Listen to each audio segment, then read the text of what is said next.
বর্ণিল আলোকছটা আর আতশবাজিতে 2026কে বরণ, যুক্তরাষ্ট্র থেকে কাতার, সবখানেই মুগ্ধতা ছড়ানো আয়োজন। পবিত্র কোরআন ছুঁয়ে নিউ ইয়র্কের মেয়র হিসেবে মামদানির শপথ, গড়লেন ইতিহাস। ইহুদিদের মিশ্র প্রতিক্রিয়া, খুশি স্থানীয়রা। এবং ইউক্রেন যুদ্ধে রাশিয়ার জয় সুনিশ্চিত, নতুন বছরের বার্তায় পুতিন, দেশের স্বার্থ ক্ষুণ্ণ হয় এমন শর্তে শান্তি নয়, মন্তব্য জেলেনস্কির। স্বাগত গ্লোবাল টাইমে। বিশ্বের নানা প্রান্তের খবর নিয়ে আপনাদের সঙ্গে আছি আমি আসিফ টিপু। দেখছিলেন শিরোনামগুলো, এবারে বিস্তারিত।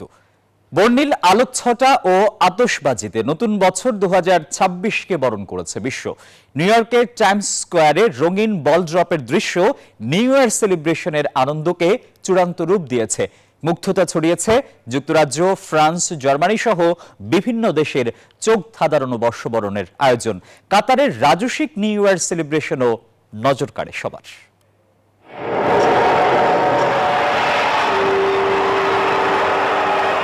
ভৌগোলিক অবস্থান ও সময়ের পার্থক্যের কারণে যুক্তরাষ্ট্রে কিছুটা দেরিতে নতুন বছর শুরু হলেও বর্ষবরণের আয়োজনের কোনো কমতি ছিল না মার্কিন মুলুকে। এবারও নিউ ইয়ার সেলিব্রেশনে জমকালো আয়োজনে মেতে ওঠে নিউ ইয়র্কের টাইমস স্কয়ার।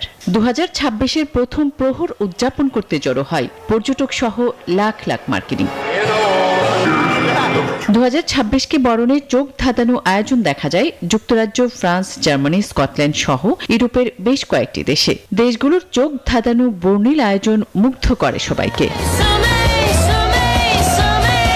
নতুন বছরকে বরণে আয়োজনের কোনো কমতি রাখেনি দক্ষিণ আফ্রিকা। 2026কে বরণের আয়োজনে জৌলুস ছিল কাতার সহ মধ্যপ্রাচ্যের দেশগুলোতেও। নতুন বছরকে স্বাগত জানাতে আলোকসজ্জা, আতশবাজি আর বর্ণিল আয়োজন চোখে পড়ে চীন, থাইল্যান্ড, ভারত সহ এশিয়ার দেশগুলোতেও। তবে পাকিস্তানের করাচিতে বর্ষবরণে অনাকাঙ্ক্ষিত হামলার ঘটনায় আনন্দ কিছুটা ফিকে হয়ে যায়। আসমা তুলি, নিউজ 24। কোরআন ছুঁয়ে শপথ গ্রহণ করলেন নিউ ইয়র্কের নবনির্বাচিত মেয়র জোহরান মামদানি। এর মধ্য দিয়ে নতুন বছরের প্রথম দিন প্রথম মুসলিম মেয়র হিসেবে অভিষেক হয় তার।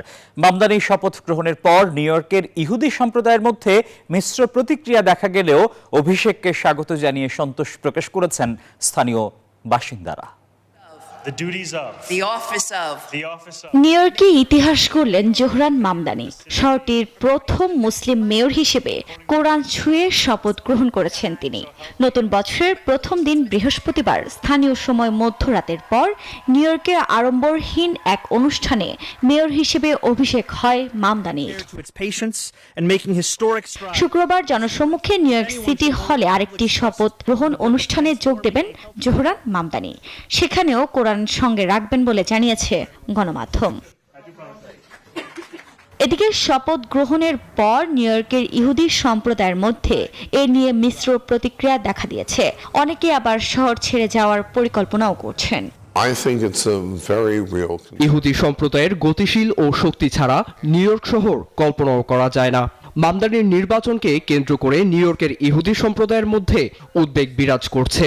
ইসরায়েল বিরোধী বক্তব্যের কারণে আমি তাকে ইহুদি বিরোধী হিসেবে চিহ্নিত করেছি। যদিও এই অভিষেককে স্বাগত জানিয়েছেন শহরটির অধিকাংশ বাসিন্দা। তাদের প্রত্যাশা মামদানির নেতৃত্বে নিউ ইয়র্কে সাম্য ও অন্তর্ভুক্তিমূলক রাজনীতির নতুন অধ্যায় শুরু হবে।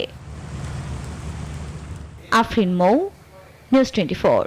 ইউক্রেন যুদ্ধে রাশিয়ার বিজয় সুনিশ্চিত। নববর্ষ ঘিরে দেশবাসীর উদ্দেশ্যে দেয়া ভাষণে এমন বার্তা দেন রুশ প্রেসিডেন্ট ভ্লাদিমির পুতিন। এ সময় রুশ সেনাদের সাহসিকতার প্রশংসা করেন তিনি, গুরুত্ব আরোপ করেন জাতীয় ঐক্যের উপর। এদিকে যুদ্ধের অবসান চাইলেও ইউক্রেনের স্বার্থ ক্ষুণ্ণ হয় এমন কোনো শর্ত মানবেন না বলে সাফ জানিয়েছেন দেশের প্রেসিডেন্ট ভলোদিমির জেলেনস্কি। ইউক্রেনে সম্প্রতি নতুন করে হামলার তীব্রতা বাড়িয়েছে রাশিয়া। রাজধানী কিয়েভ সহ বিভিন্ন শহর জুড়ে একের পর এক আছড়ে পড়ছে রুশ মিসাইল, চলছে এয়ার স্ট্রাইক। এমন আবহে নতুন বছরে দেয়া ভাষণে রাশিয়ার প্রেসিডেন্ট ভ্লাদিমির পুতিন বুঝিয়ে দিলেন ট্রাম্পের মধ্যস্থতায় সম্ভাব্য শান্তি চুক্তির উপরে তার আর আস্থা নেই।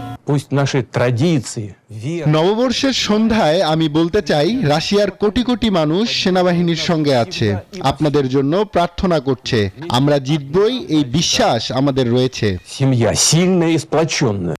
এদিকে নতুন বছরের বার্তায় ভলোদিমির জেলেনস্কি বলেন, নতুন বছরে যুদ্ধের অবসান চান তিনি, তবে ইউক্রেনের স্বার্থ ও নিরাপত্তার নিশ্চয়তা রক্ষার শর্ত জলাঞ্জলি দিয়ে নয়। Так, під слабкими угодами тільки রুশ প্রেসিডেন্টের আগ্রাসী কর্মকাণ্ড সম্ভাব্য শান্তি চুক্তিকে শুধু অনিশ্চয়তায় ফেলছে না, চলমান যুদ্ধকে আরও দীর্ঘায়িত করার বার্তা দিচ্ছে। কোনো দুর্বল শান্তি চুক্তিতে কখনোই সায় দেবে না ইউক্রেন। всім сильний мир.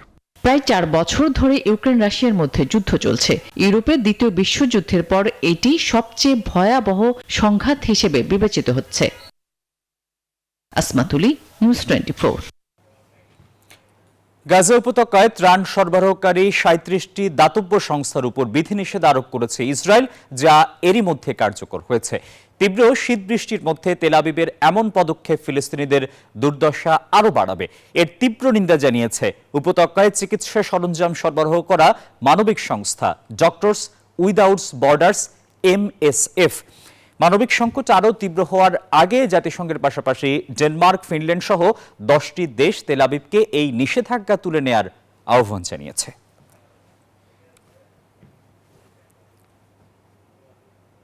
পাকিস্তানে নতুন বছরের শুরুতেই কমল পেট্রোলের দাম। প্রতি লিটারে 10 রুপির বেশি দাম কমানো হয়েছে, যা 1 জানুয়ারি থেকে কার্যকর হয়েছে। আন্তর্জাতিক বাজারে তেলের দাম হ্রাস এবং রুপির সাপেক্ষে ডলারের মান স্থিতিশীল থাকায় নতুন বছরের শুরুতে এই সিদ্ধান্ত নিয়েছে পাকিস্তানি সরকার, যা ভোক্তাদের জন্য স্বস্তি বয়ে আনবে বলে আশা করা হচ্ছে। এর আগে গেল ডিসেম্বরে 2 দফা জ্বালানি তেলের দাম কমানো হয় দেশটিতে। নতুন বছরের শুরুতে দাম আরও কমানো হলো।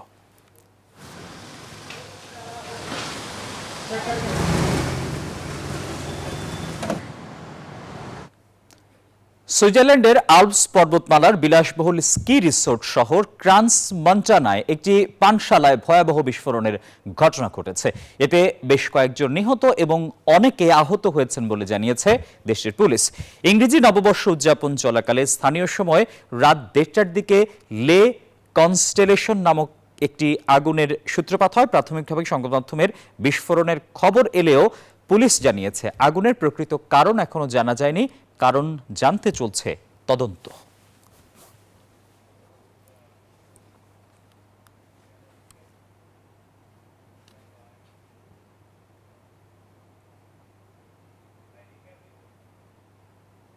আর এই ছিল গ্লোবাল টাইমের এখনকার আয়োজন। এতক্ষণ আমাদের সঙ্গে থাকায় সবাইকে ধন্যবাদ।